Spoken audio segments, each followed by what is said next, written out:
dia! Semana começando, segunda-feira agora, depois de um feriado, né? Semana no meio cortada, depois de um feriado desses, né? Como que tá aí?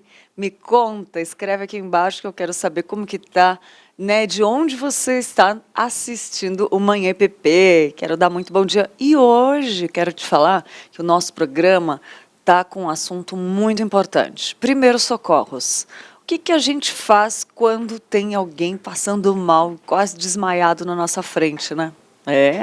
Tenho que confessar que eu tenho que aprender também a pôr em prática, porque ter noções de primeiros socorros pode trazer toda a diferença, pode fazer toda a diferença, né? Na hora de lidar com um acidente envolvendo os filhos, os amigos, os parentes, um desconhecido, né? No entanto, ainda hoje, muitos mitos e crendices são misturados, né? Como passar pó de café em queimadura ou não deixar a língua da criança enrolar quando ela estiver convulsionando, né? Quando a criança engasga, é preciso sacudi-la e fazê-la olhar para cima.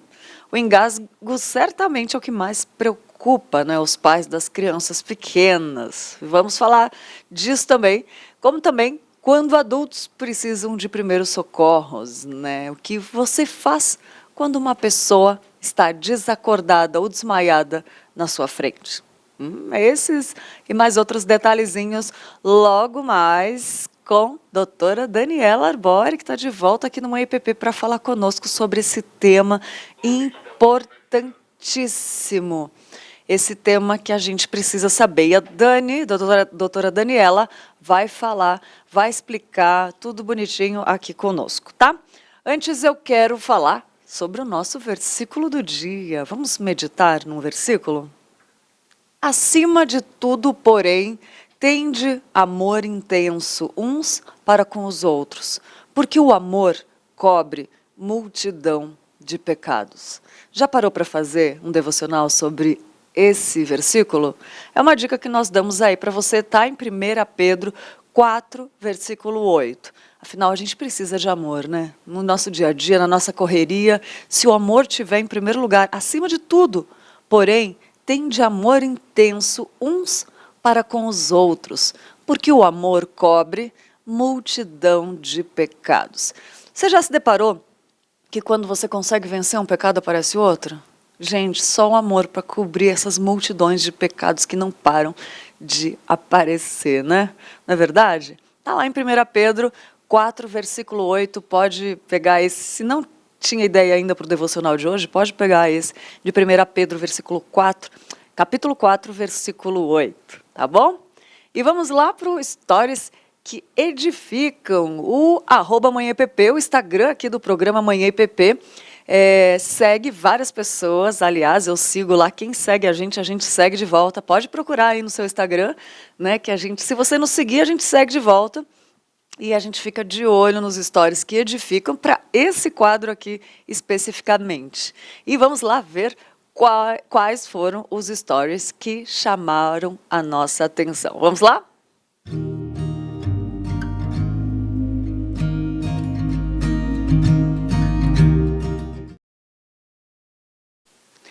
A M. Aressa postou, não mais escravo, filho. Olha o que a palavra de Deus fala, né? M. Aressa arrasou, não mais escravo, vírgula, filho. Você já parou para pensar que quando você tem Cristo como seu Senhor e Salvador, você não é mais escravo do pecado? Acabei de falar do pecado aqui. Você não é mais escravo do pecado, você é filho de Deus. Olha que coisa linda. Muito bom, M. Aressa arrasou. Nós gostamos e compartilhamos aqui. Outro é do Marcos Melo, com 0 no Melo, né? Que postou o seguinte: Jesus nos transforma hoje e continua constantemente transformando o nosso coração. Jesus nos transforma hoje e continua constantemente transformando o nosso coração. Tá vendo aí o que eu falei antes? Tipo, vem um pecado, a gente tira, consegue trabalhar nele, aí aparece outro, né? O C.S. Lewis fala que o nosso coração é uma fábrica de ídolos. É C.S. Lewis? Acho que é C.S. Lewis, vou confirmar se é isso mesmo. Mas que a gente sabe que o nosso coração é uma fábrica de ídolos. O que é o ídolo? Pecado, né? Tirar Deus do primeiro lugar das nossas vidas e colocar alguma outra coisa que a gente adore mais que Deus. Pode ser tempo, comida, dinheiro, marido, filho, o que for, trabalho, né? E só Jesus transforma e continua constantemente transformando o nosso coração, né? De tudo que deve guardar, guarde o coração, porque dele provém as fontes da vida. Então, é só Jesus para cuidar do nosso coração, entrega, consagra a ele lá, que é só assim para a gente caminhar, né? Para a direção certa, com o propósito certo na vida e satisfazendo, né? Com Deus. Busca em primeiro lugar o reino de Deus e sua justiça e todas as demais coisas ele trará, né? Ele satisfará os desejos do seu coração quando ele estiver em primeiro lugar. Marcos Melo arrasou, gostamos, compartilhamos aqui. Então segue a gente lá também, que a gente fica de olho nos seus posts, né? E a gente compartilha aqui aqueles que nos edificam, para edificar também a sua vida aí. Olha, quero ver de onde você está falando. Me manda aqui, marca lá no Instagram, né? No YouTube, segunda-feira, né?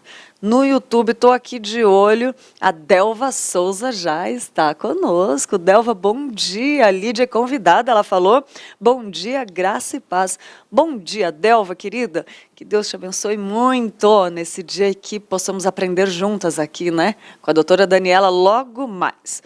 Mas antes de falar com a doutora Daniela, vamos lá para as nossas notícias de hoje. Vamos ver quais as notícias separadas para a gente hoje, segunda-feira.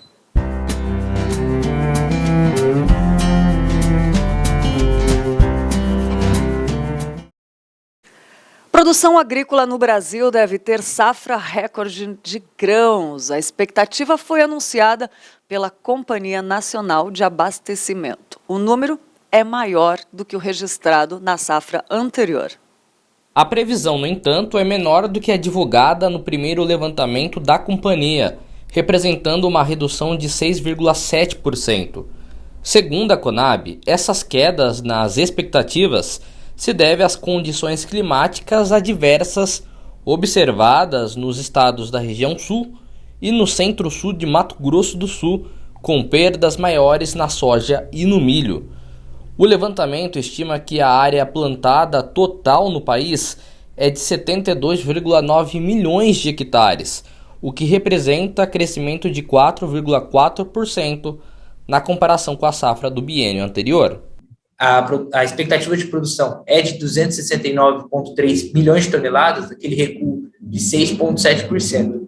Esse recuo ele ocorre principalmente pelos efeitos do Laninha, que atingiram a região sul do Brasil e a região sul do Mato Grosso do Sul, né, causando uma estiagem, piorando a produtividade do milho de primeira safra e da soja na região. Quando a gente entra assim, pensando ali no milho de primeira safra, a expectativa é que a produção na região sul do Brasil seja 15,8% menor do que a safra anterior, destacando ali o estado do Rio Grande do Sul, que a expectativa de produção para o milho primeira safra é de 32% a menos do que a safra anterior. A Conab apresenta que a maioria dos outros estados conseguiu produtividades superiores às obtidas na última safra, com destaque para o Piauí, com rendimento positivo de 12,7%. A queda da produção do país foi amenizada principalmente pelo aumento de 4% da área semeada, com alcances de até 40 milhões de hectares nesta safra. Já a produção estimada de milho é de 115 milhões de toneladas, número 32% maior do que o registrado no ciclo anterior. A expectativa de produção para o milho primeira safra é de 24,88 milhões de toneladas. Houve uma revisão do relatório de abril frente ao de março de 2,3% positivo, ficando 0,6% maior do que a produção de 2020-21. Então, apesar do Laninha, da estiagem afetar a região sul, que é uma das principais regiões produtoras, os outros estados ali compensaram com uma maior produtividade, fazendo com que as expectativas fiquem 0,6% maior de produção do que a safra passada. Para o feijão, a previsão é de uma safra de 3 milhões de toneladas, resultado 7,6% acima do registrado na safra anterior. A produção estimada de arroz está em 10 milhões de toneladas. Deste total, 9,7 milhões de toneladas tem como origem o cultivo irrigado. Por exemplo, no milho segunda safra, que já está praticamente completa a semeadura dele no Brasil, espera-se um aumento de 45,8% frente à safra passada, né, na produção. Hoje esperado em 88,53 milhões de toneladas. Mas vale a ressalva ali de que ano passado houve aquela quebra de safra do milho segunda safra. A janela de plantio ela ficou mais curta por conta do atraso na semeadura e na colheita de soja, e também houveram as geadas, a estiagem também, que afetou essa produção. Mas espera-se para o milho uma boa produção, espera-se aumento na produção da primeira safra e da segunda safra. Quer deixar o seu ambiente com uma cara nova sem perder o conforto? A Quali Vinil, que está há mais de 20 anos no mercado, desenvolve tintas de altíssima qualidade que prometem satisfazer as suas expectativas e superar, as suas expectativas, satisfazendo as suas necessidades. Você pode encontrar numa loja pertinho da sua casa ou no site qualivinil.com.br e comprar sem sair de casa, né? É muito fácil comprar. Nunca foi tão fácil decorar e personalizar as cores da sua casa. Você pode chegar na cor que você quer, né? E pedir para eles. Enfim, eles podem chegar, né, no tom que você quiser. Nossa dica aqui de quem a gente confia, né? Tem indicação, tem que ter confiança. E a gente tem. Use Quali Vinil para você se inspirar, transformar e decorar. Use Quali Vinil. Muito bom. É bom dar aquela renovada, né? E vamos lá para mais notícias. A Universidade Presbiteriana Mackenzie completou 70 anos de fundação e a data foi celebrada com o culto de ações de graças no campus de Higienópolis, aqui em São Paulo. A história da Universidade Presbiteriana Mackenzie remonta ao século XIX, quando missionários e educadores presbiterianos fundaram em São Paulo a Escola Americana, introduzindo no Brasil, até então um país agrícola e escravocrata, uma série de práticas pioneiras e inovações pedagógicas, como o recebimento de crianças que não eram aceitas em outras escolas por conta da classe social, cor ou religião. Uma grande inovação daquela época foi também a inserção de meninos e meninas na mesma sala. Em 1896, foi inaugurada a Escola de Engenharia, dando origem ao Mackenzie College, que em pouco tempo passou a oferecer diversos cursos. Em 1952, já com a tradição de 6 décadas de ensino superior, sólida formação científica e notável sintonia com a realidade socioeconômica e tecnológica de São Paulo e do país, o governo brasileiro elevou a instituição à condição de universidade, que veio a se tornar, nas décadas seguintes, uma das maiores e mais conceituadas universidades do país. Por isso, o culto de ações de graças no campus de Higienópolis foi motivo de muita gratidão por esses 70 anos de existência como universidade. Porque tu és bom e a tua misericórdia dura para sempre, e de eternidade a eternidade a tua fidelidade. Tu tens sido bom para conosco, Pai. O coral Mackenzie abrilhantou a noite com hinos tradicionais de gratidão.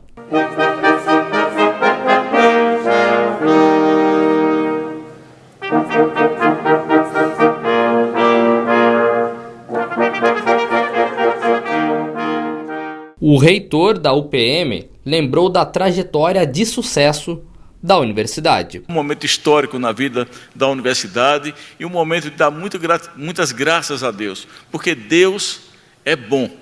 Deus tem suprido todas as nossas necessidades, não é? E essa universidade aqui é uma maravilha.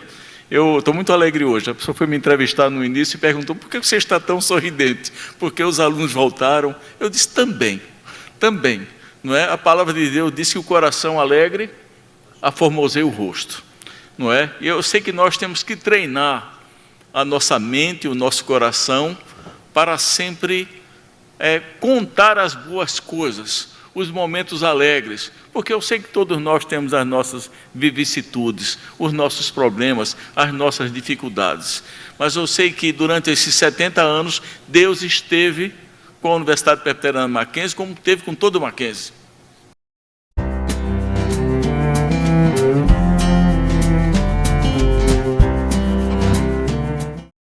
Olha aí, que comemoração, né? Que escola, muito bom. Parabéns para o Notícias do Bem, que preparou essa matéria com tanta excelência, né? E essa é só uma provinha do jornal Notícias do Bem, que vai ao ar depois do Manhã EPP, aqui ao vivo, com Roberto Quirino, Tainá Félix, trazendo muita informação para você ficar por dentro aí de tudo que acontece, né? Não ficar por fora da sua igreja missionária, do que acontece no mundo também, né? Muito importante. E o bom desse jornal é que você sai bem, né? Diferente daqueles que você assiste e fica arrasado, sem poder fazer nada, destruído, né? Ficar com aquela notícia o resto da semana na cabeça e não pode fazer nada. Não, esse é para você ficar bem e também informado.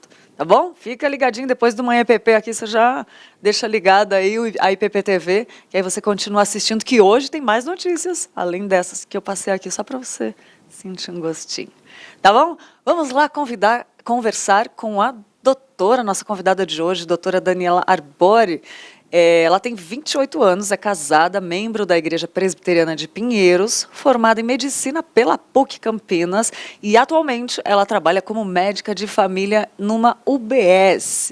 Durante a graduação ela fez parte do projeto de extensão de prevenção e atendimento na rede escolar às emergências médicas no ano de 2018 e é com ela que nós vamos conversar sobre primeiros socorros. O que a gente precisa saber, todo mundo precisa saber, não é, doutora? Muito bom dia, obrigada por ter aceitado o nosso convite mais uma vez, estar aqui falando conosco sobre primeiros socorros. Bom dia. Bom dia, Lídia, bom dia, pessoal, todo mundo que está assistindo, acompanhando aqui com a gente. E é isso aí, a gente vai conversar um pouquinho sobre noções básicas dos primeiros socorros, né? Que todo mundo precisa saber e para ninguém mais ficar desesperado pensando o que eu vou fazer se eu vejo uma pessoa desacordada na minha frente.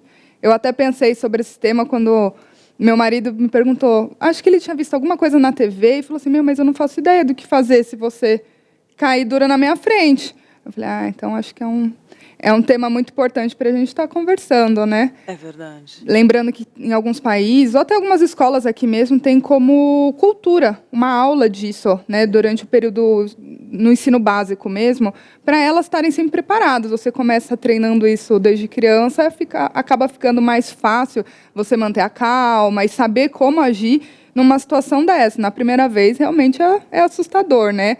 E falo isso como médica mesmo. A primeira vez que você participa de alguma parada cardiorrespiratória, você não conhece nada, né? Então, o desconhecido dá medo. Então, é importante a gente minimamente saber, ter noções básicas. E aqui a ideia não é ensinar a ser um médico e fazer tudo. A ideia é você ter noções para ajudar enquanto não tem uma assistência especializada, enquanto o SAMU não chega, uma ambulância, enfim. Enquanto não tem um médico naquela cena. E você falou um ponto-chave agora, enquanto não tem um médico, porque vem o medo, né, doutora, quando acontece, um dia eu vi uma senhora caindo da escada e só, assim, graças a Deus, teve uma pessoa que entendia. E você comparando, você vê que a gente cria um monstro na nossa cabeça, só que é simples de fazer. E né, quando vê a pessoa fazendo ali, atendendo, acho que se eu tivesse ali, eu não sei se eu teria ajudado ela a sobreviver, não. E isso é muito importante. Acontece de não saber ajudar e a pessoa, por isso, vira... Sim, com certeza. Não saber ajudar e, por isso, vir a falecer por não ter tido nenhuma ajuda ou fazer errado. Isso também atrapalha, né, vamos dizer... você pode piorar a situação. Então, é importante conhecer, ter uma noção do que está acontecendo para você poder ajudar. Às vezes, realmente, é melhor não fazer nada e procurar alguém que saiba para ajudar de maneira efetiva do que simplesmente fazer qualquer coisa e não ter nenhuma resolutividade naquilo, né? É verdade. Muita gente acha que, nossa, tem que ser mais velho para entender e saber o que fazer, mas não, gente. No nosso projeto de extensão na universidade, a gente ensinava crianças do ensino fundamental. Olha que legal. Então, aí por volta de 12, 14 anos, e era muito gostoso ver as experiências que elas contavam. Tinha criança que ficava super feliz de ter aprendido, porque se sentia agora confiante no que fazer. Crianças que falaram, eu deveria ter aprendido antes, porque eu não pude ajudar a minha irmã. Foi uma história real, assim, que ela compartilhou comigo, que a irmã sofreu um engasgo, ela não fazia ideia do que fazer, e nem os pais. Assim como crianças que já tinham sido preparadas em outros anos por esse mesmo projeto de extensão, que foram reciclar o curso e falar, eu pude usar e deu certo, sabe? Então, é muito importante, não tem idade para aprender isso, como eu disse, tem colégios e países que culturalmente colocam isso no ensino básico para as crianças irem crescendo e conhecendo manobras e o que fazer, como agir, como se portar. Nesse projeto de extensão, a gente acaba dando para as crianças, né? Mas, quando os funcionários iam, eles também acabavam aprendendo. Era bem diferente, tinha palestra com funcionário do SAMU, né, com enfermeiros, tinha algumas palestras visuais, e no nosso caso, quando a gente entrava em cena, era com a parte prática, né, tinham bonecos para a gente ensinar e treinar, porque você fazendo na prática, você percebe que é muito cansativo uma manobra de ressuscitação cardiopulmonar. Tem técnica, não é força, é jeito, né? E aí você pode ir corrigindo. Então, assim, gente, ninguém vai sair daqui falando, nossa, se alguém cair na rua, eu estou preparadíssima para fazer compressões de alta qualidade. Não é assim, é sempre importante fazer algum tipo de curso, mas o que a gente quer é que, minimamente, vocês saibam o que fazer, como agir, para não piorar a situação ou, eventualmente, para ajudar, né, dependendo do que estiver acontecendo, você consegue ajudar com eficiência na situação. E, Dani, tem crianças também, né? Que os pais, principalmente quando são pequenos ou crianças, né, marinheiros de primeira viagem, como a gente costuma falar, quando a criança engasga, né? Que desespero. É desesperador. A criança pode começar a ficar roxa, você vê aquela sensação de que ela não consegue, né? É que a criança até 1 ano geralmente não fala, mas, né, a criança não consegue nem fazer o som, né? Ela fica meio parada com aquela sensação e começa a ficar arroxada. Então, realmente é desesperador e você tem que agir muito rápido, porque criança pequenininha, a maior causa de parada cardíaca, cardiorrespiratória, é por falta de oxigênio. Nossa. Então, às vezes, engoliu uma mamadinha, alguma coisa que parou no lugar errado, parou na traqueia, né, nas vias respiratórias, e se você não fizer as manobras, ela não aguenta muito tempo. Então, qual que é a definição real, né, de primeiros socorros? É a gente prestar essa assistência imediata na cena até que uma assistência especializada chegue. Então, foi o que eu falei, ninguém vai se tornar médico. Isso tudo são coisas que leigos podem fazer para ajudar e permitir que a pessoa tenha maior chance de vida quando chegar o SAMU, uma ambulância, algum médico, alguém que realmente saiba o que e como fazer com aquela situação, né? Assim como toda lei, ela vem de uma desordem, né? Para esse sentido, a gente também tem uma lei, chama Lei Lucas. Essa eu vou colar, porque o número é difícil. 13.722/18, é uma lei sancionada no ano de 2018, que foi justamente o ano que eu participei do projeto de extensão. É uma lei que obriga escolas públicas e privadas a capacitar os seus professores e os funcionários como um todo, a ter noções básicas e fazer o treinamento mesmo de primeiros socorros para ajudar as crianças no colégio, eventualmente, se alguma coisa acontecer. Durante o período escolar, né, as crianças são de responsabilidade do colégio. Então, eles precisam ter esse tipo de formação. A lei tem algumas especificações, não precisa ter todos, tem uma questão de porcentagem, mas, assim, no geral, ela tem que acontecer anualmente, né, esse curso. Os professores que já fizeram fazem a reciclagem e os novos, os funcionários que vão aprender, fazem o curso, e isso tem que ser dado fornecido pelo colégio. Então, é muito importante, pais, tios, mães, informem-se se a creche, o colégio, de vocês estão regulares quanto a isso. A Lei Lucas não é falada, não é algo muito conhecido. Perguntei para algumas pessoas até para saber, e as pessoas não sabem sobre isso. E é muito importante desde 2018. A gente tem, sim, como garantir os nossos direitos. E, como eu disse, toda lei vem de uma desordem a fim de causar ordem.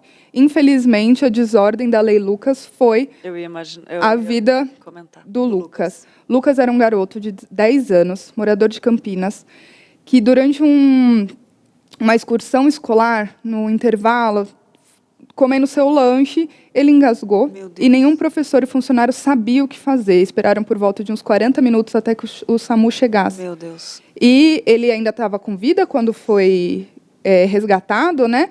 Mas já tinha passado muito tempo e ele acabou não sobrevivendo.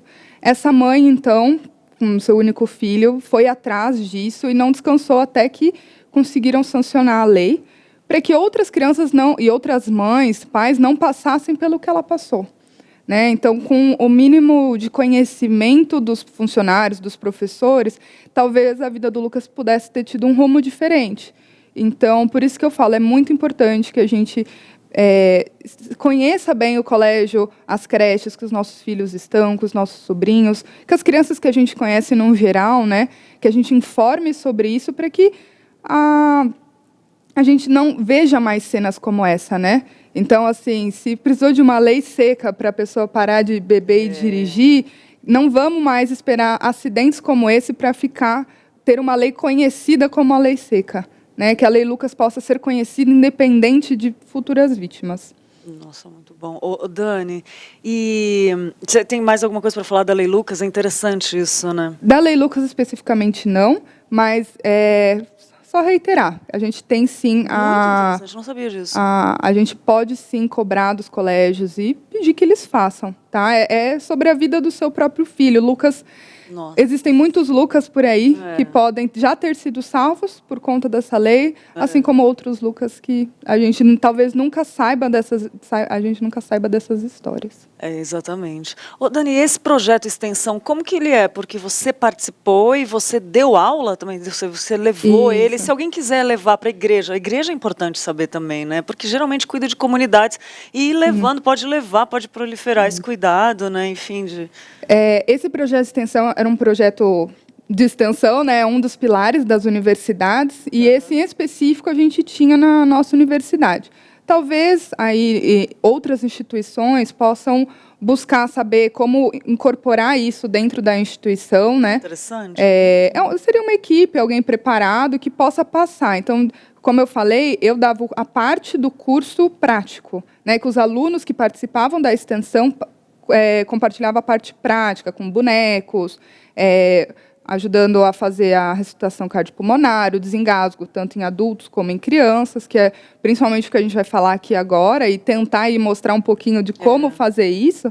Mas, sim, é muito importante, ainda mais a igreja, né, que tem esse papel social, acredito que seria muito importante a gente se informar direitinho como implementar, né? Às vezes outras igrejas também gostam da ideia. Fazer na Presbiteriana de Pinheiros. Já não tem, né? A gente está desconhecido, eu acho que pode ser feio, né? Eu sei que tem do atendimento de primeiro socorro, de emergência, de cuidar de emergência, assim, que a gente até já fez, entendeu? A gente faz anualmente.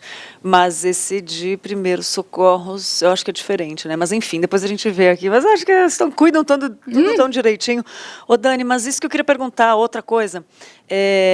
Se dá para aprender, por exemplo, vendo aqui, falando, se dá para aprender num vídeo, porque você falou que é importante fazer com boneco, talvez o prático, mas a gente consegue ter noções também falando aqui, não consegue? Sim, tanto consegue ter noção que quando acontece alguma coisa, se você liga para o SAMU, eles vão até te orientar. Olha aí, tá vendo? Muita gente coloca o celular no Viva Voz e eles vão orientando num caso de parada cardíaca, por exemplo. Mas você já saber um pouquinho a técnica te ajuda na hora, né? A como fazer, e é muito nervoso, é exaustivo. A técnica, né, é cansativo. E ainda mais se você estiver sozinho, você não tem ninguém para revezar. Então, às vezes, é você e Deus lá, e o mocinho do SAMU para te ajudar. E tem que confiar que você está fazendo um trabalho e tentar fazer com excelência. Então, você já ter visto, conhecer, ver posições, isso ajuda muito, porque lá na hora não vai ter ninguém para estar observando essa parte. Vai ser uma voz pelo celular te ajudando ao que fazer e o que... Assim, agora vê pulso, volta, né? O que está acontecendo. Então, a gente vai falar um pouquinho disso para te ajudar e você já está aí preparado e não ficar tão nervoso na hora, eventualmente, se isso acontecer. Ô, Dani, e se você encontra uma pessoa desmaiada, desacordada? Eu acho que esse é o medo de todo mundo, né? Porque você está ali com o corpo e isso acontece às vezes. Não, geralmente nas horas mais inesperadas, né? O que a gente faz? Primeira coisa, tem que manter a calma. Se você não tem a capacidade de manter a calma, chame alguém que tenha a capacidade de manter a Boa. calma. Olha só. Porque, às vezes, o nervosismo pode atrapalhar mais, faz muvuca, gritaria. É um momento que você precisa pensar, que você pode até estar nervoso e desesperado por dentro, mas por fora você tem que passar plenitude, porque as pessoas à sua volta vão ficar desesperadas junto com você. Então, você precisa, sim, manter a calma, respirar e tentar fazer as coisas. Segundo ponto mais importante, aliás, é o ponto mais importante, o segundo ponto. Segurança da cena. Mas o que é isso, né? Sempre que você vê uma pessoa desacordada, você precisa olhar esse ambiente, ver a volta dela. Tem uma poça, tem um fio desencapado, o porquê, tentar imaginar o porquê que ela está ali desacordada. Ela foi eletrocutada, caiu alguma coisa na cabeça dela, então tem algum objeto, alguma coisa pesada que pudesse causar aí um trauma. O que está acontecendo? Porque vamos supor que tem uma poça e um fio desencapado. Aí você vai lá salvar a pessoa, é mais uma vítima. Toma um choque também. Isso acontece com frequência? Acontece. Olha Acontece. só, gente. Então, assim, tem que tomar muito cuidado, porque aí você vai tentar ajudar e, entre aspas, atrapalha, porque São dois ali. são dois. Então, são duas pessoas que a assistência especializada vai precisar tomar conta. Então, é muito importante. Se não é uma cena segura, gente, não vá. Você tem dúvida? Não vá. Porque realmente atrapalha muito e a sua segurança também tem que ser em primeiro lugar. Isso vale para os profissionais de saúde também. Antes de, por exemplo, o bombeiro ir no meio de um carro em chamas, ele coloca todos os equipamentos de proteção individual para estar ali, porque senão ele se queima e ele é uma nova vítima. Tá? Então, essa não é a hora de ser o grande herói da situação, tá bom, gente? O cuidado próprio sempre tem que vir em primeiro lugar para que você possa ajudar outras pessoas. Tanto é que nos aviões eles falam, proteja primeiro você e depois... Exatamente. Porque senão você põe a máscara no outro, enquanto isso, você desmaia. E aí não tem ninguém que te socorra. Então, é sempre, a segurança da cena vale para todos os ambientes, tá bom, gente? Seja engasgo, seja uma pessoa desmaiada, seja um acidente automobilístico, você tem que ir nesse lugar, você precisa ser egoísta e ter você em primeiro lugar, porque é muito importante para o desenrolar de todo o acontecimento após. Depois da segurança, a gente vai sempre pedir ajuda. E é tudo um pouquinho simultâneo, tá, gente? Não é 1 minuto para você ter calma, não é 1 minuto para você olhar o ambiente. Você está vendo o ambiente, ao mesmo tempo você já vai ligar para o SAMU. Lembrando, gente, SAMU é 192. Esquece os filmes americanos. 192 é o do SAMU. Você vai ligar, ao mesmo tempo que você está ligando, que é o pedir ajuda, você normalmente tem mais gente, né, na rua, você já pode pedir para alguém, de repente, fazer isso, enquanto você já verifica a pessoa, né? Tudo depende se você está sozinho ou não. Mas é sempre importante ter ajuda. Se tiver alguém, pede, liga 192, por favor, a pessoa está desacordada. Nesse meio tempo, você também já vai prestar um certo atendimento à pessoa.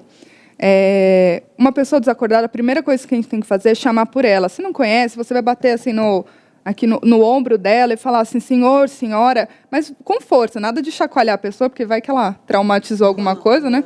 Mas tem que tentar acordar aquela pessoa, ver se ela tem algum resquício de consciência, se ela responde, se ela dá algum granido, né? Pessoa completamente desacordada, sem nenhum tipo de resposta, você vai verificar o pulso dessa pessoa. É importante a gente sempre verificar o pulso carotídeo, que é nessa região. É importante a gente saber onde que é. Então, treinem em você enquanto você está acordado, sem falar, né? Porque falando fica mais difícil. Não é na mandíbula, gente. É aqui. É como se fosse... Você põe para cima, aqui tem como se fosse um furo, uma vala. É bem nessa vala. Não adianta comprimir muito. Com força, você pode colabar essa artéria. Então, você vai colocar o dedo em silêncio, sentir. Você tem que treinar, tá, gente? Dos dois lados é possível, para sentir. A pessoa desacordada, ela pode estar ou com pulso muito fraco, com frequência diminuída, ou sem o pulso, né? Então, é importante você ficar aí por volta de uns 10 segundos tentando sentir esse pulso. E, ao mesmo tempo, você vai pôr o rosto próximo do dela para olhar o tórax. Então, é como se você olhasse ela meio que deitada para ver se tem movimentos respiratórios. não tem pulso, não tem respiração, você entende que aquela pessoa está em parada cardiorrespiratória. Nesse momento, é muito importante começar as compressões. Se quiser, põe aí para mim a figura 1, que a gente consegue visualmente, é um pouquinho mais fácil, né, do que exatamente. só ficar falando. A gente está sem retorno. Vamos ver. O Hugo me fala aqui se conseguiu colocar, mas está na tela. Está na tela? Então, perfeito. É esse lado aqui? Eu sou ruim nisso, gente. Do outro lado. Outro. Aqui. Então, perfeito. A gente tem aqui uma pessoa desacordada e uma outra exatamente na posição que tem que ficar. Essa é uma posição que você fica 90 graus com a pessoa, você tem que estar sempre mais alto. Então, vamos supor, e se ela estiver numa maca, numa cama, né? Você tem que estar sempre mais alto. No geral, as pessoas desacordadas aí em acidentes vão estar no chão, né? Então, você de joelhos, você já fica mais alta que ela. É importante que o seu ombro, né, faça 90 graus com a pessoa, o braço esteja bem esticado. Ixi, a figura está errada. É só aquela primeira que você tinha colocado, Gu? Isso. Então, você tem que ficar com os braços bem esticados, eu vou explicando enquanto coloca. Pode deixar a figura número 1 para a gente, tá ótimo. Tem um delayzinho, tá 1. Perfeito. Então, os braços sempre esticados, porque você nunca vai fazer a força com o seu braço. Boa. É o peso do seu corpo. Então, você vê que tem aí mais ou menos 5 centímetros que a gente vai cair, que é o que você vai abaixar do tórax daquela pessoa, que é para conseguir realmente fazer uma massadinha no coração, sabe? Fazer ele bater, simular um batimento e o sangue conseguir ir para o corpo todo.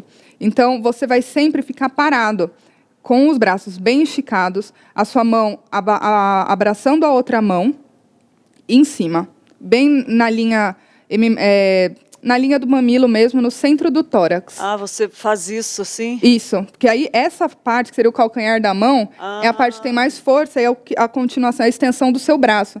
Então, quando você estiver aqui, você vai jogar o peso do seu corpo, você não vai fazer força nenhuma com o braço. Tá. E não é só o ombro, né? Não, você deixa aqui, né? tudo duro. Você vai deixar tudo duro e é o seu corpo que vai. É o tronco que vai.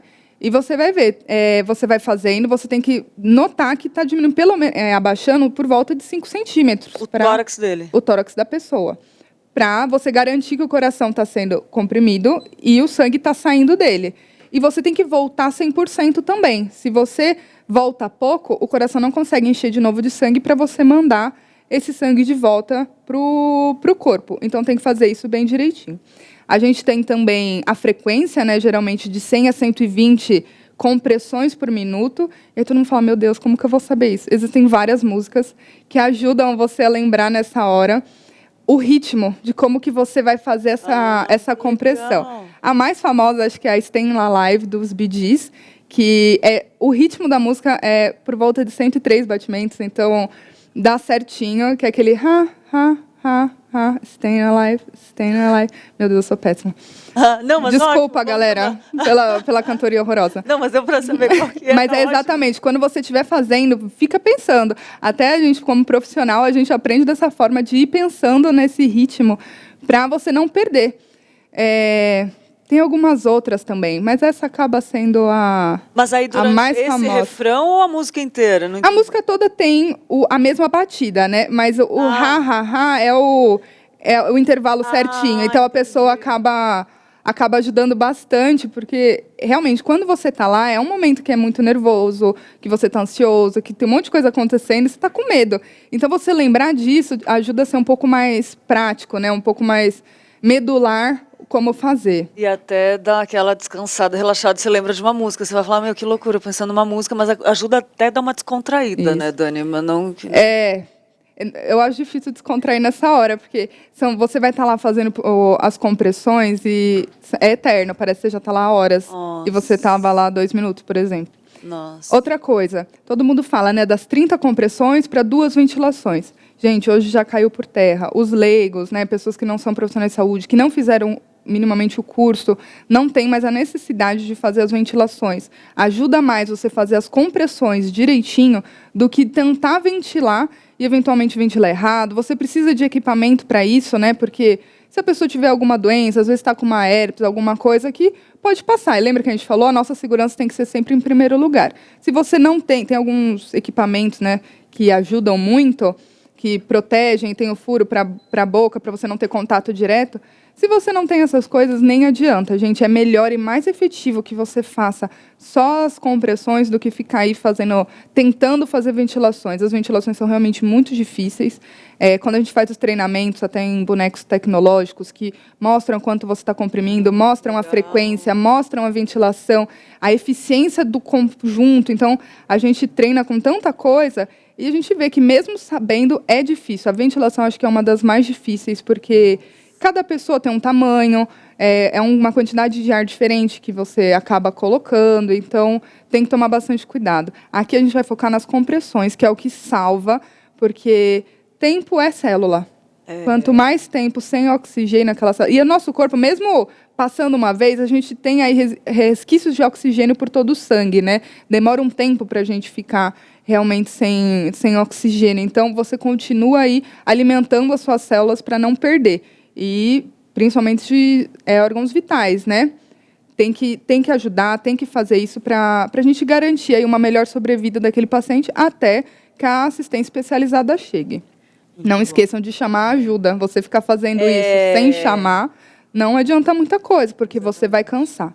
É importante também, se tiver alguém para te ajudar, né? Se você não estiver sozinho, se a pessoa não sabe fazer, falar, olha como eu estou fazendo, né? Porque cansa, gente, cansa mesmo. Mesmo com técnica, sem fazer a força, cansa. E aquele momento que você está lá fazendo as compressões parece eterno. Então, às vezes, você precisa, sim, trocar.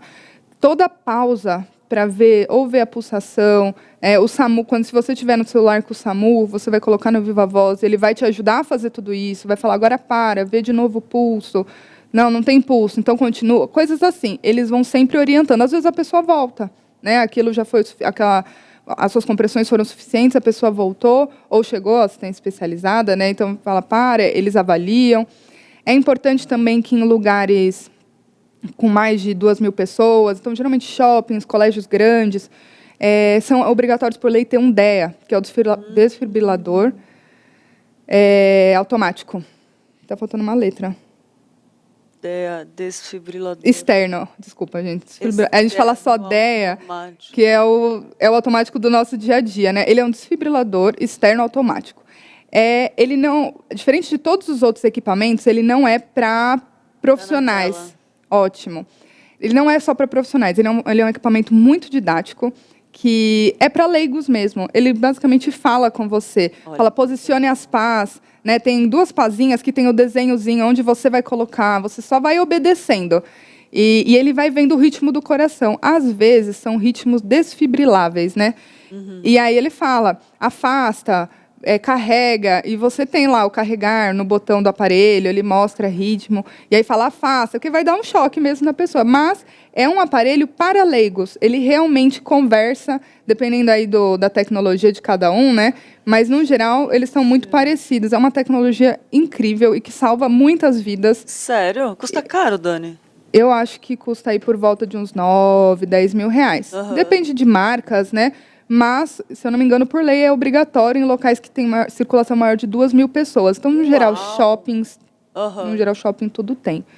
E então, sempre que você já pede ajuda, pede para alguém ligar para o SAMU, ou você está ligando, se é um lugar grande que tem, ou pergunta, tem um DEA aqui?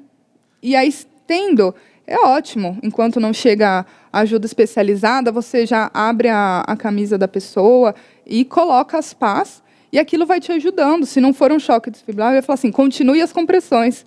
Então, é realmente uma tecnologia incrível. Caramba. Que te auxilia, mas você já tem que ter ouvido falar. Você tem que saber, né, como funciona. Gente, Deve tem ter um que vídeo ligar. no YouTube com certeza. Que explica, né? É muito engraçado, tem que ligar, gente. Dar on no aparelho. Porque tem muita gente que pega e fala, não está funcionando. Porque é um momento de nervoso. E é no botão verde, sempre tem um botão que fala ligar, né? Alguma coisa assim. E ele realmente conversa com você. Ele fala, posicione as pás. Aí você posiciona. Ele fala, ritmo não chocável, continue as compressões. Né? Porque você só desfibrila um coração que está em fibrilação. Então, tem aqueles programas de TV, né? Que aparece aquela linha reta e fala, meu Deus... Aí todo mundo começa a fazer choque e não, é uma mentira para Hollywood, sabe? A linha reta, né, que é a assistolia, não é um ritmo chocável, é um ritmo de compressões. Você tem que voltar a fazer as compressões. Então, é muito legal porque esse aparelho, independente se você sabe que ritmo tá, né, alguns são bem tecnológicos, até mostra o traçado do coração. Você não sabe que ritmo tá, ele fala, continue as compressões. Afaste, carrega o aparelho e afaste a ele. Solte o choque, libere o choque, depende de cada de aparelho, né? Aí você vai lá, pede para todo mundo afastar, aperta o botão, a pessoa recebe o choque, ele volte com as compressões. Aí você vai fazendo tudo bem direitinho. E, graças a Deus, o SAMU chega, gente. Dá para fazer.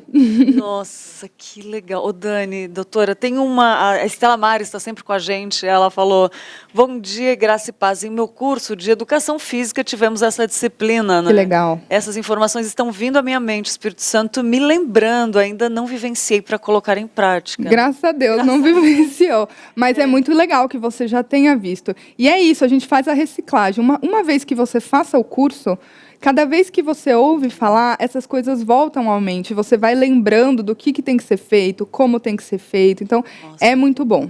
É muito bom. E só de falar, assim, já dá uma luz pra gente, né? Dá. Eu lembro quando aquela moça caiu na escada, sorte, graças a Deus tinha uma pessoa, né, do lado que atendeu ela, assim, mas eu fiquei pensando, cara, preciso me aperfeiçoar nisso, porque é tão simples, né, Dani? Esse do DEA é interessante pra gente saber, eu não sabia do DEA, mas agora você tá num local aberto, você nunca vê alguém pedindo isso, eu nunca vi, eu já vi pessoas caindo e não vi pessoas pedindo porque as isso. pessoas, no geral, não sabem. Às vezes, você está na rua, mas é próximo de algum lugar muito grande. Então, você pede, por favor, corre no shopping, pede um DEA, fala que tem uma pessoa desacordada. E todas essas coisas também, se você estiver no telefone com o SAMU, ele vai te lembrar.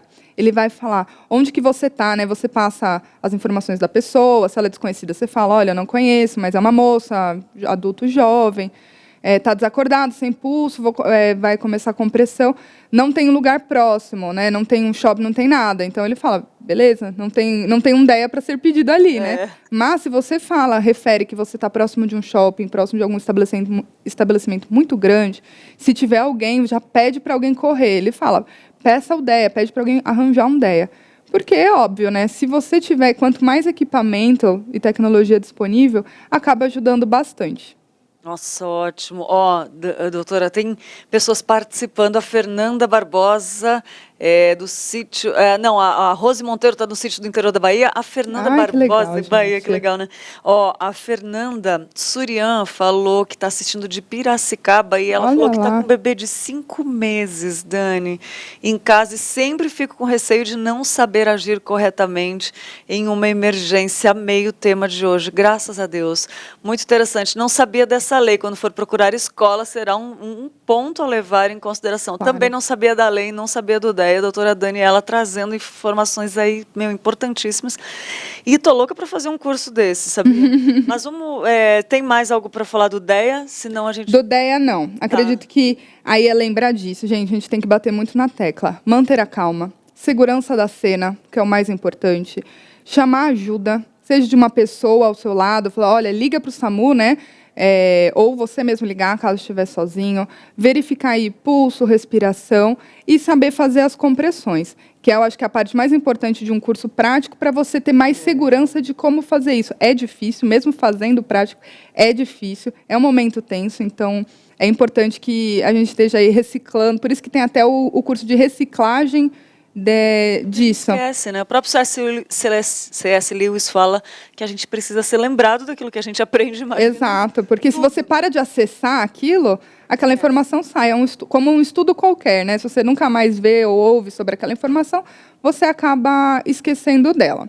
É verdade. Como eu já disse, muito importante, SAMU é 192, gente, não é 911. Boa, salva, porque na hora você esquece tudo. Eu estava pensando até agora como que lembrar da música, né? Mas tudo bem, se um dia acontece, eu vou saber se eu vou lembrar ou não. Mas é importante salvar SAMU na agenda, né, do telefone. Sim, também, né? Muitos celulares hoje já até vêm com um serviço de emergência, alguma coisa assim. 190, mas na hora do nervoso, né, tem 191, 190, 192, 193.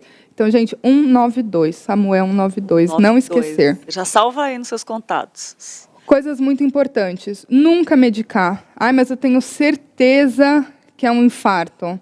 Gente, não medique. Mesmo que você saiba quais são as medicações de início, que ajuda muito, não medique. Se você não tem capacidade, né, como que fala, formação profissional para isso, não medique. Você pode acabar piorando e, às vezes, você esquece de falar isso para o SAMU, né? E aí faz uma nova medicação. Então, não medique, Pode não levar dê a pessoa ao nada. óbito se acontecer 2 medicações, né? Às vezes você pode dar a medicação errada, achando que era certa. Então, e no nervoso, você passa que deu uma quantidade diferente para o SAMU. Então, assim, na dúvida, não medique, não dê nada para ingerir. Né? Se a pessoa estiver desacordada, não tente dar água, não tente fazer nada. Não medicar, é muito importante. Em acidentes automobilísticos, por exemplo, não tente tirar a pessoa daquele lugar. Era isso que eu ia perguntar agora. Não tente, não Sempre movimente pra aquela movimentar. pessoa. Aí sempre vem aquela dúvida, doutora. Por exemplo, tá lá no meio e o desespero da pessoa tá lá. Isso deve ser muito comum, né? Lembra do ponto 1? Manter a calma. Você Fala, calma, Deus. você acalma todo mundo que estiver à sua volta. Então, isso inclui a vítima. Então, por exemplo, está lá no meio dos escombros, você já viu a segurança da cena, você se acalmou, já viu a segurança da cena, você se aproximou, a pessoa está desesperada, conversa com ela. Fala, olha, eu já chamei os bombeiros, eu já chamei o SAMU, né? Já estão vindo, fica tranquila, eu estou aqui com você, a gente vai conversar. Tá? Legal. Então, assim, você vai tentando acalmar aquela pessoa, falar, não se movimenta, isso pode ser pior para você, não tira o cinto, deixa que quando chegar o pessoal vai movimentar. Então, é importante, você calmo, você, assim como também nervoso, você contagia.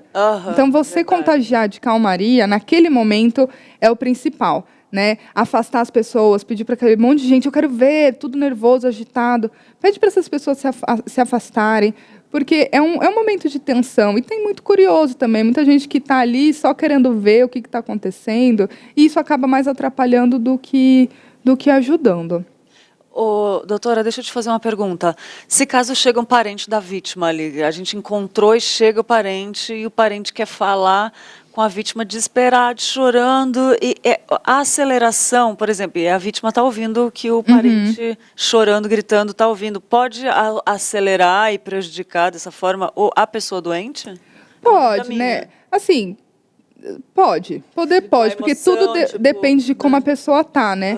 Se a pessoa tá com um corte, por exemplo, né, uma fratura aberta que tá saindo sangue. Quanto mais nervosa ela ficar, o coração bate mais forte, ela vai perdendo sangue mais rápido, por exemplo. Lógico que é um extremo, né? Mas psicologicamente falando também, você vê um parente chorando, isso te deixa mais nervoso. Então, viu um parente ou não parente, alguém desesperado, tem que acalmar. Ou afastar, por isso que eles Afastar e afastam a falar com a pessoa. Falar, olha, você é desesperado assim, vai desesperar a vítima. Ela tá bem, a gente vai tomar conta, boa. sabe? Tentar deixar essa pessoa calma, para que o outro também fique calmo, porque senão... Você vê como contagia, né? Porque você falou que contagia, eu fiquei pensando, será que não atrapalha? Mas é legal, muito bom.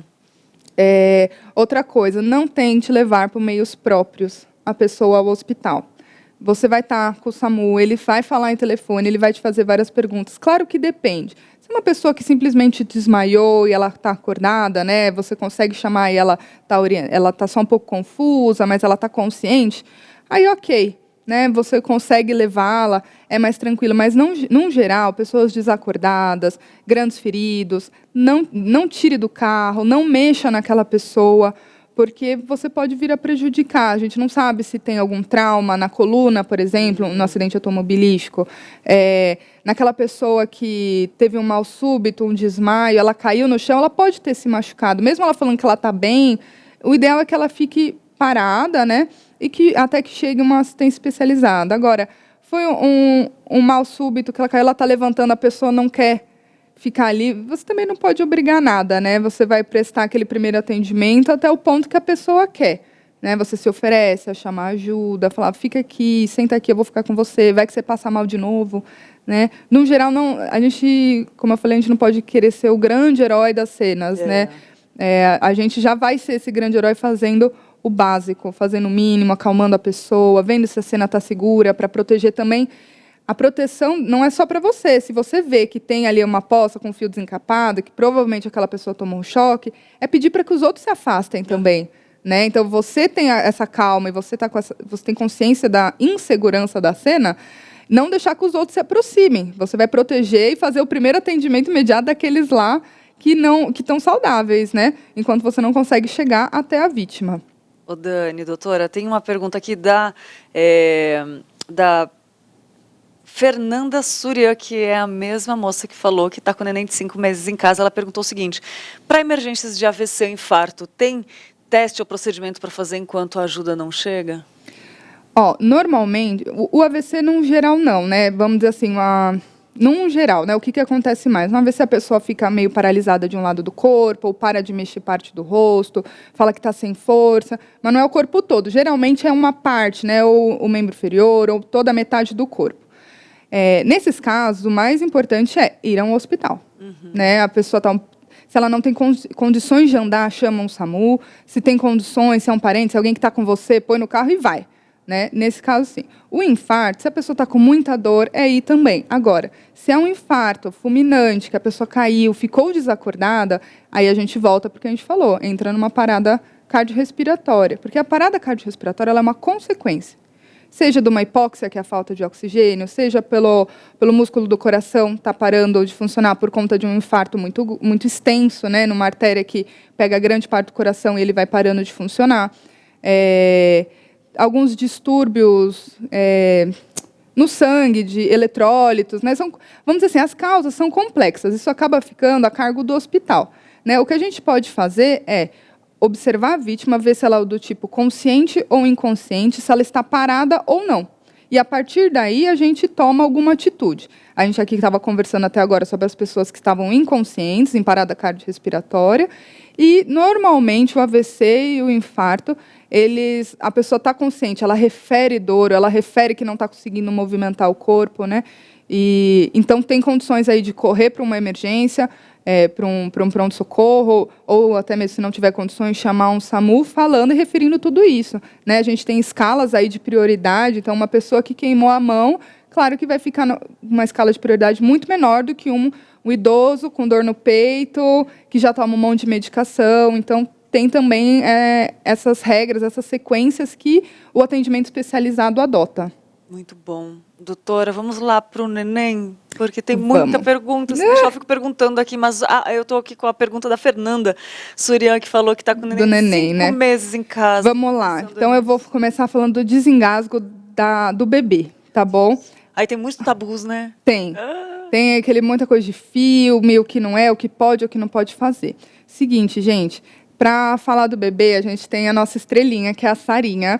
É uma boneca emprestada pela Lolô, é a Lorena, filha da Adjane Adelina, também é uma membro da nossa igreja. Ela me cedeu a boneca preferida dela. Obrigada.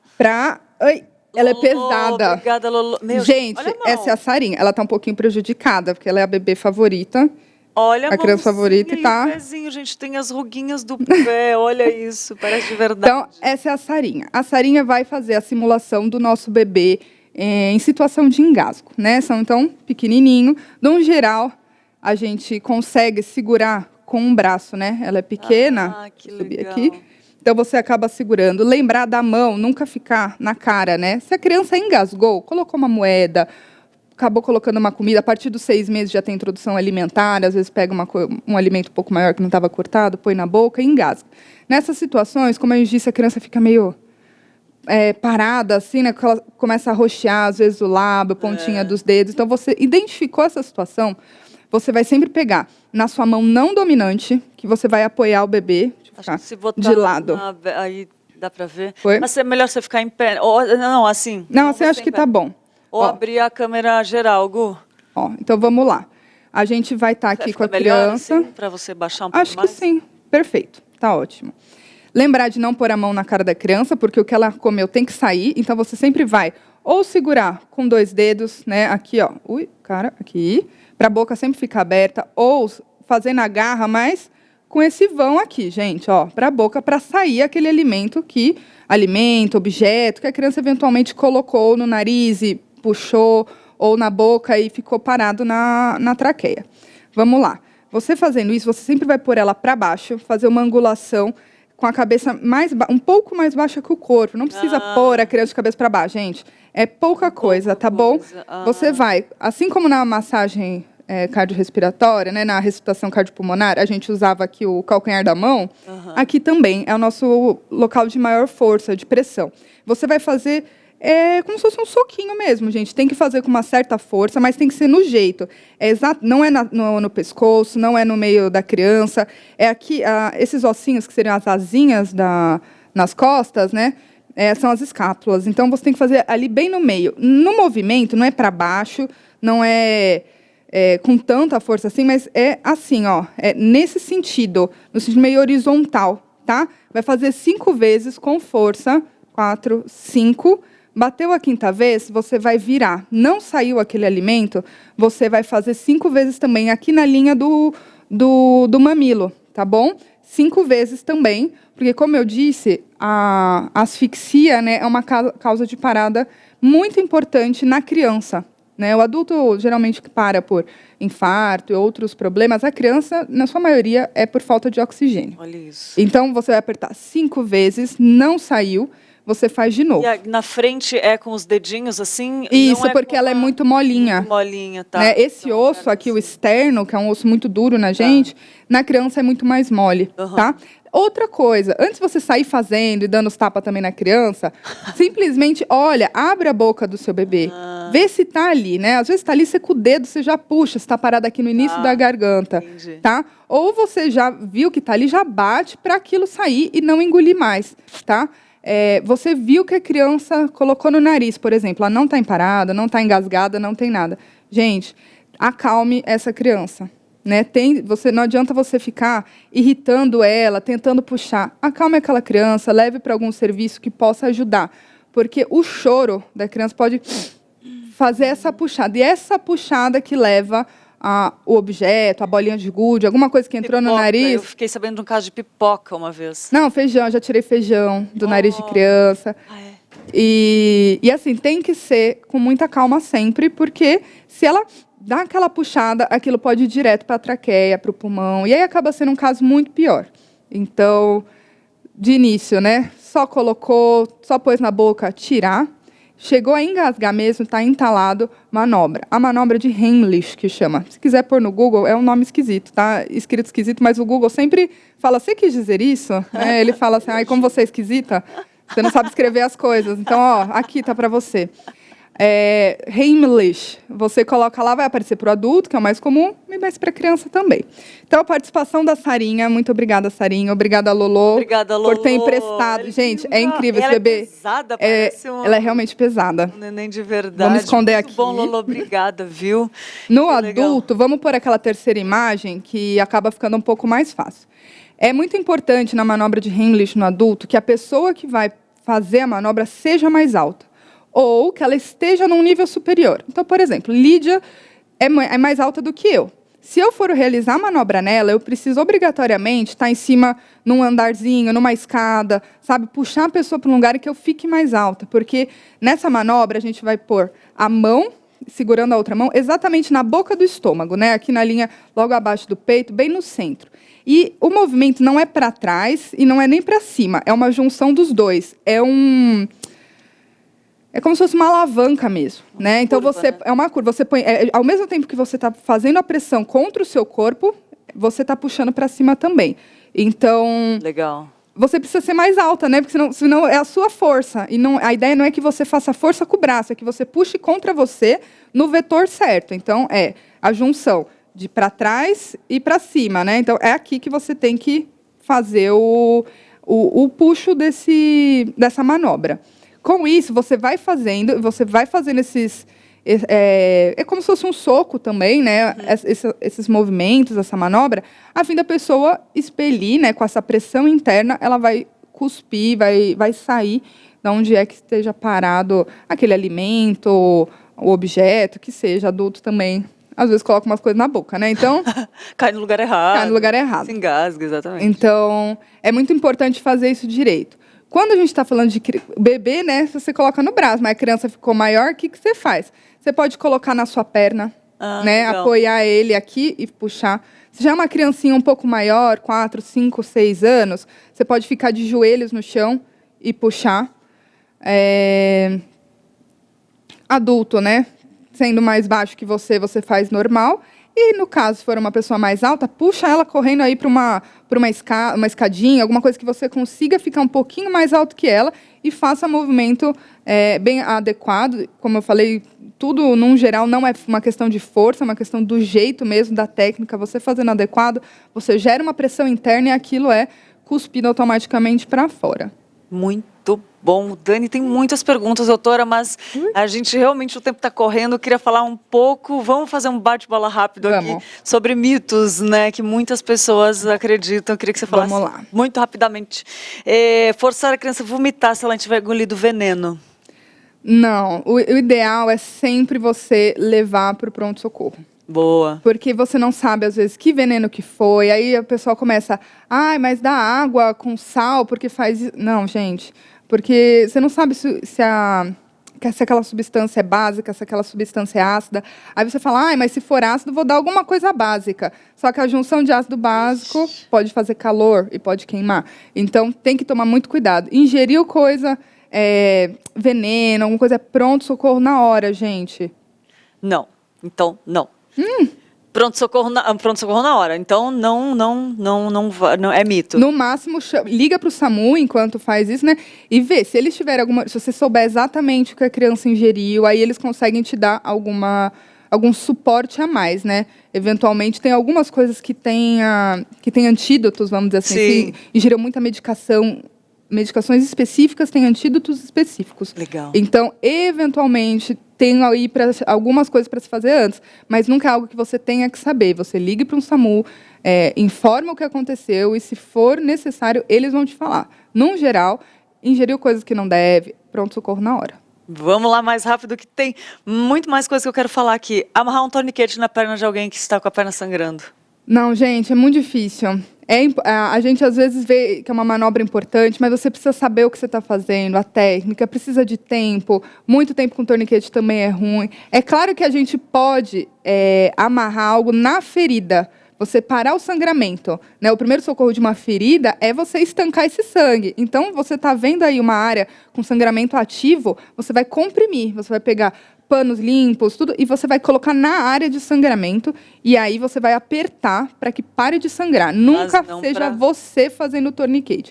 Ele é uma ferramenta importante para os profissionais especializados, né? Mas ele se responsabiliza pela tirada e tudo mais, então tem que tomar um pouco de cuidado, porque o torniquete, por muito tempo, também pode parar. Você para aquele sangramento, mas você para a circulação do membro inteiro. Boa, não. Pôr gelo em queimadura. Esse pode. Tem que tomar um pouco de cuidado, né? O ideal é água corrente. Água corrente gelada. O gelo em si, se você coloca, você pode aumentar a área. O gelo também queima, tá, gente? Gelo por muito tempo numa região também queima, não só o calor. Então, você ficar colocando... É muito comum você pôr gelo porque alivia, mas toma cuidado com o tempo que você deixa esse gelo, né? Você colocar a mão na água corrente mais fria é o que vai ajudar mesmo a diminuir a temperatura daquela região e fazer com que pare de continuar queimando, né?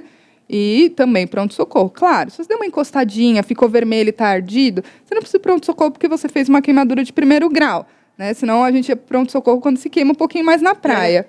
A partir do momento que fez bolha, gente, 2º grau, não estoura essa bolha. Pelo amor de Deus, não vai estourar essa bolha. Se estiver doendo muito, vá ao pronto-socorro para ter um profissional olhar, visualizar. Se for uma área muito extensa, precisa aí de algumas orientações específicas para queimados, tá bom? Chupar veneno de picada de cobra. Gente, talvez... Talvez você não tenha atendido tantas pessoas aqui em São Paulo, né? Mas no interior isso é comum. Exato, essa daí, gente, quem quiser realmente saber, pode mandar no meu Instagram, que eu faço questão de perguntar para algumas amigas minhas que fizeram universidades no Norte, Nordeste, que acontece. Outro dia eu até estava conversando sobre isso, mas esqueci de perguntar esse detalhe. Mas quem tem o atendimento especializado, que acaba vendo isso... Porque aqui não tem isso, acaba sabendo. Aqui... Mesmo fazendo em Campinas, tem aí o seu grau de interior, Nunca fiz um atendimento. Mas é interessante, no interior acontece muito. Acontece. Mas acontece muito. De picada de aranha também, enfim. Mas a Dani falou e tá aí. Quem quiser mais informações de correr, o tempo voou aqui. Eu gostei da participação da Lolo, né? A Sara, né? Obrigada, Sarinha. E, doutora, muito obrigada por você sempre nos trazer muitas informações importantíssimas. Eu aprendi muito hoje. Eu que agradeço essa oportunidade aí de estar aqui, de falar um pouquinho mais sobre isso para vocês, que é realmente muito importante, é um tema que eu gosto muito, que é muito importante minimamente saber. Foi o que eu falei, quando você já ouviu falar, mesmo que você não consiga, não se sinta preparada, você pode auxiliar alguém que está um pouco mais preparado que você e ao menos já ter visto, já ter ouvido falar um pouquinho sobre isso, já ajuda você a lembrar, manter a calma. E lembra que eu falo, gente, a sua segurança sempre em primeiro lugar. Eu acho que se quer guardar qualquer coisa da entrevista de hoje, a sua segurança em primeiro lugar. Olhe a cena, tá bom? Dani, seu Instagram para quem quiser seguir e tirar mais dúvidas, pode? Pode. É @Daniela, com 2 L's A, Arbore. Tudo junto. Então, A vai ficar 2 L's A e mais um A. Arbore. Tá bom? Eu falei árvore, eu não falei árvore. Não tem o acento, gente. Todo mundo Arbore. chama de arbóreo. Eu já nem... Já tá ok. Então Eu só aceito, ó. árvore. Daniela com 2 pontos. 2 L's. 2 L's. Nossa, linda. Daniela com 2 L's, Arbore. Né? Isso. É isso. Procura lá que a Dani vai responder. E Dani, por favor, uma mensagem final para quem está assistindo, vai assistir futuramente, por favor. Gente, obrigada aí por ter ficado até aqui no vídeo, né? Espero que vocês tenham aprendido um pouquinho, que, assim como na Lídia, tenha surtido aí um pouquinho de efeito, de ter mais vontade de buscar sobre, se informar sobre. Gente, o YouTube, hoje a internet, a tecnologia é muito rica em conhecimento, basta a gente procurar, saber o que procurar. Então, procure as manobras, vai ter vídeos mostrando, ensinando. Tem vários vídeos que mostram músicas e outras músicas também, tem música infantil que tem o mesmo ritmo, que é ótimo. Acho que você buscar saber um pouquinho sobre isso, aquela questão do colégio, da Lei Lucas, que é muito importante, poucas pessoas sabem. Busque saber isso nos colégios e creches que vocês forem colocar os seus filhos, seus sobrinhos. Não deixe isso passar e não espere correr atrás de alguma coisa quando você vivenciar uma história dessas por você mesmo ou por perto, por seu ciclo de amigos. Então, vamos aí, a prevenção é sempre o melhor.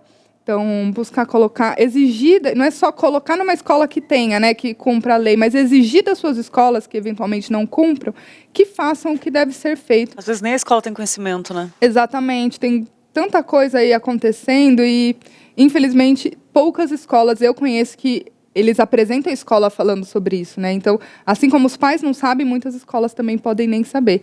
Então, você saber que existe uma lei, você poder cobrar, é passível de multa, nos colégios que não tem isso. Então, é importante, gente. Eu acho que a Lei Lucas, segurança da cena, e você minimamente já ter visto, buscar aí na internet um pouco mais o vídeo, acho que o mais interessante seria o vídeo da manobra, de como faz direitinho a ressuscitação cardiopulmonar, para você ver que, é exatamente o que eu falei, o braço sempre esticado, não é com a força do seu braço, é com o peso do seu corpo que você vai fazer a manobra. Fenomenal. Doutora, muito obrigada mais uma vez. Ai, que agradeço. E até a próxima, se Deus quiser, né? Amém. Trazendo mais novidades. Aí tem muita coisa para falar. Então, a doutora vai voltar aqui com certeza. Obrigada mais uma vez.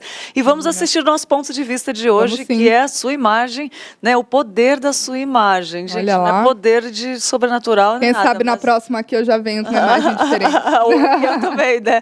Vamos lá ver o que a gente vai aprender agora no nosso ponto de vista de hoje com Vivi Cardinale. Ela arrasa, gente. Vamos assistir juntos.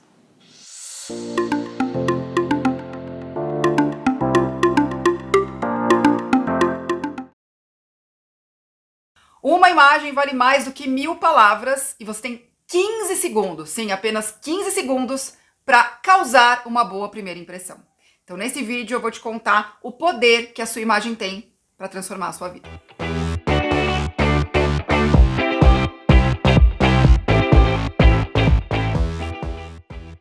Olá, eu sou a Vivi Cardinale, criadora do Estilo com Propósito, e eu preciso te contar isso hoje, que imagem pessoal é tudo o que você comunica sem linguagem verbal, ou seja, sem precisar falar. E você não precisa lutar contra isso, você pode usar a seu favor. Vou te explicar aqui, tintim por tintim, para você entender o poder da imagem. Sua roupa, seu cabelo, sua maquiagem, sua postura, tudo isso comunica. E tudo isso está sim transmitindo uma imagem sem você precisar abrir a sua boca, sem ter a oportunidade de falar absolutamente nada. A sua imagem é o que chega antes de você. Eu sei, o nome do canal é Estilo com Propósito. E eu vou te explicar também por que não dá para sua imagem andar sem o seu estilo pessoal. Por que você pode correr o risco de, inclusive, passar uma impressão diferente, mesmo que tecnicamente pareça certo. Porque, bom, estilo pessoal, já falei muitas vezes aqui, não é o que vocês classificam como estilos universais. Estilo pessoal é o seu jeito de fazer. E ele precisa andar de mãos dadas com quem? Com o propósito. Por que você faz o que você faz? Isso, esses dois elementos juntos, fortalecem a sua estratégia de imagem. E aí faz com que, e tudo isso funcionando numa harmonia, faz com que você consiga transmitir uma comunicação mais coerente. Faz com que você consiga ficar bem vestida para a sua vida, mesmo que isso precise de uma estratégia. A verdade é que ao encontrar o seu estilo pessoal e ao entender o que cada roupa, cada elemento que eu comentei aqui com vocês transmite como comunicação e como cada um desses elementos funcionam para cada momento da sua vida, a sua imagem poderá sim estar alinhada, porém de acordo também com a sua essência. E aí sim ela vai transmitir a comunicação que você deseja. Só uma pessoa muito ingênua para achar que as pessoas não vão olhar para como você está vestida. As pessoas não vão perceber a sua imagem. Isso é ingenuidade pura e isso é impossível de ser contestado. Sabe aqueles 15 segundos que eu comentei logo no comecinho do vídeo? Pois é, ele é comprovado por diversos estudos. Eu não tirei isso da minha cabeça aqui do nada. Tem muitos estudos que comprovam que nós levamos apenas 15 segundos para julgar alguém, para julgar a gente mesmo, portanto, e para formar uma opinião sobre algo que a gente está vendo. Então isso não tem nada a ver com preconceito. O nosso cérebro é assim, a gente associa imagens a sensações. É mais forte do que a gente, não adianta querer fugir. Então vamos fazer um exercício agora. Olha essa imagem aqui. É uma imagem de uma montanha com neve.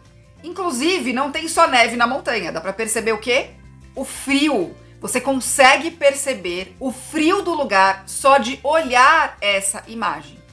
E agora eu quero que você olhe essa segunda imagem. É a imagem de um deserto. É a imagem onde você consegue perceber o calor da foto. Então, tá aí.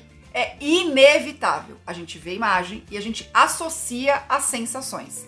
Um outro exercício que eu adoro fazer é o seguinte. Imagina você chegando no banco e o gerente do banco te recebe de regata, bermuda e chinelão. Você já passou por essa situação na vida? Claro que não, porque um gerente de banco, ele está preparado para te receber. Você pode até não concordar com as cores que ele está usando, você pode ter questões sobre o estilo pessoal dele, mas existe sim um código ali, um código que não falado, onde a gente espera, por exemplo, que um gerente de banco esteja nos esperando o quê? De camisa, no mínimo. Se ele tiver de gravata, melhor ainda. Não adianta, a gente espera uma comunicação. Imagem pessoal, portanto, é o que você fala, o que você comunica sem precisar falar. E no próximo vídeo você vai descobrir como aproveitar o que a sua imagem pessoal, as oportunidades que a sua imagem pessoal pode te trazer. Então se inscreve aqui no canal e ativa o sininho para você ser avisada quando esse vídeo for ao ar. Eu sou a Vivi Cardinale, se você quiser conversar mais comigo sobre isso, sobre imagem pessoal, me dá um oi no meu direct do Instagram. Eu também vou adorar te receber por lá. E não tenha vergonha de fazer isso. Por favor, me manda um oi. Não tenha medo de perguntar e nem de falar a sua experiência com relação à sua imagem. Eu vou adorar te ouvir. Então um beijo e até o próximo vídeo. Tchau, tchau. Eu espero a sua mensagem, hein?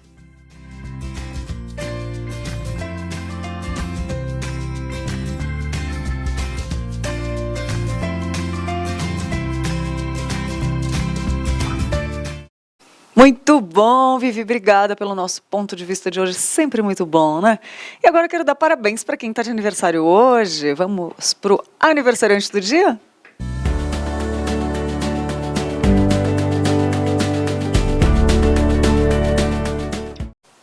Parabéns para o André Fragoso Carvalho, que está de aniversário hoje, membro da Igreja Presbiteriana de Pinheiros. Que Deus abençoe seu dia, André, e seja um dia especial com a graça de Deus e um ano cheio de novidade de vida. E você que esteve conosco toda a manhã aqui, participando desse programa incrível, obrigado pela sua companhia. Amanhã eu tô de volta e agora continua ligadinho aí que tem notícias para você ficar por dentro de tudo que acontece no Brasil, no mundo e na sua igreja missionária, com Roberto Quirino e Tainá Félix, tá bom? Fiquem com Deus e até amanhã.